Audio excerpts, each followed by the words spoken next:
বেগই হবে। আমি যেহেতু সাংবাদিকতার ছাত্র, আমি তথ্য এবং যোগাযোগের ছাত্র, আমরা তৈরি করি এইভাবে, যখন আপনি ইন্টারনেট বন্ধ করেন, তথ্য প্রবাহ বন্ধ করেন, তখন বরং গুজব আরও বাড়ে। এখন যদি মানুষ বলে 200 মারা গেছে, তখন গুজব ছড়াবে 2000 মারা গেছে। ফলে এই যে ইন্টারনেট বন্ধ করা, ফেসবুক বন্ধ করা, বরং এই সরকারের বিরুদ্ধে এটা যাবে।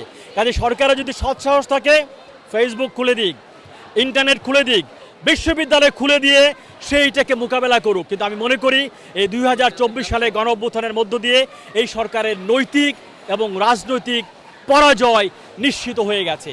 আপনারা বলেন যে বিটিভিতে আগুন দেওয়া, আমি সাংবাদিকতার ছাত্র, 90-এর গণঅভ্যুত্থানের একটা আন্দোলনের ছিল বিটিভির স্বায়ত্তশাসন, সেটা কিন্তু দায়ী না।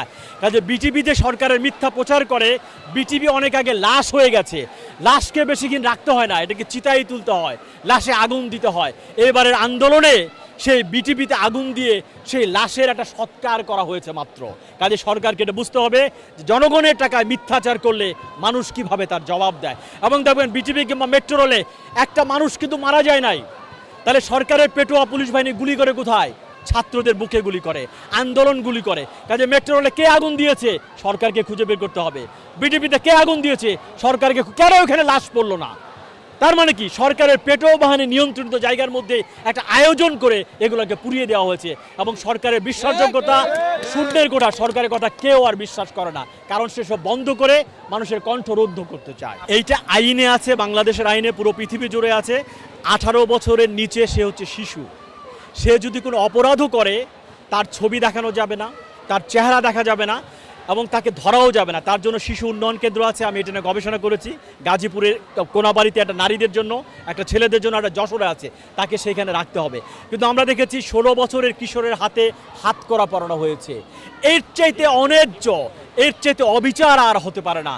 আমরা দেখেছি শিক্ষার্থী আন্দোলন যারা করছে কোটা বিরোধী, তাদের 6 জনকে ধরে নিয়ে, এবং একজন মেয়ে শিক্ষার্থী ছিল, কিভাবে ডিবি অফিসে নিয়ে ডিবি হারুন সেখানে একটা ভাতের হোটেল করেছে।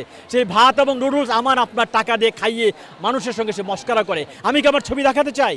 আমার অনুমতি না নিয়ে আমার ছবি আপনি কোথাও প্রকাশ করতে পারেন না। কিন্তু ডিবি হারুন কিন্তু সেইটাই করেছে। এটা আমার প্রাইভেসি লঙ্ঘন হয়েছে, এবং বাংলাদেশের সংবিধানের 32-1 এবং 32-2 এটা কিন্তু লঙ্ঘন হয়েছে। কাজে আমরা মনে করি যে, অনেকে মনে করেন আওয়ামী লীগ চলে গেলে কি হবে।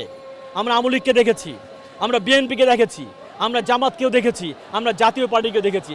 আমরা মনে করি নতুন প্রজন্মের যারা আন্দোলন করছে, তারা তাদের বুকে রক্ত দিয়ে নতুন রাজনৈতিক দল তৈরি করবে, তাদের বুকে রক্ত দিয়ে তারা আগামীর নতুন সংবিধান রচনা করবে।